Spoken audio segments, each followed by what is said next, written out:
ఒక రాజ్యంలో ఇద్దరు బ్రాహలుండేవారు. ఇద్దరూ నిరుపేదలు, అందుచేత రాజుగారి దగ్గితికి వచ్చి యాచించి పోతూ ఉండేవాళ్లు. అందులో ఒకడు, తమరు ప్రభువులు, తమ రాజ్యం చల్లగా ఉండాలి, తమకు కలదాన్లో మాబోటి పేదలకింత పెట్టాలి, అంతా రాజాధీనం అనేవాడు.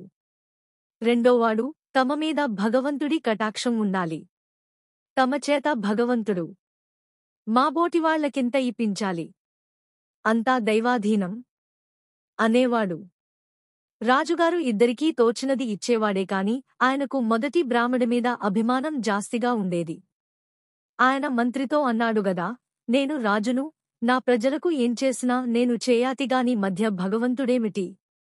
అయినా దైవాధీనం ఎంతవరకో చూతాం. ఒక గుమ్మడికాయ తెప్పించి దాని తొడిమ తీయించి లోపల దొల్లచేసి అందులో వజ్రాలు, వైడూర్యాలు, మటకతాలు, మాణిక్యాలు పోయించి మళ్లీ తెలియరాకుండా తొడిమ ఆతటించు. దాన్ని రేపు ఉదయం మొదట వచ్చిన బ్రాహ్మడు సిద్దాం, ఏ బ్రాహ్మడికది దక్కుతుందో చూద్దాం అన్నాడు. రాజుగారు చెప్పినట్టే గుమ్మడికాయ తయారు చేయించాడు మంత్రి.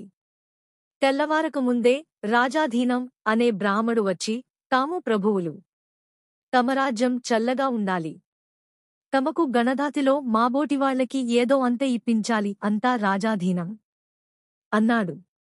బ్రాహ్మడికి మంత్రి గుమ్మడికాయ ఇచ్చి పంపేశాడు. చూశావా, ఇప్పుడేమంటావు అన్నాడు రాజు గర్వంగా ఆ గుమ్మడికాయ పట్టుకునిపోతూ. బ్రాహ్మడు, ఇదేమిటి? రాజుగారు జన్ని తండులాలిపించక ఈ దిక్కుమాలిన గుమ్మడి కాయ ఇప్పించారు. దీన్ని ఎవరికన్నా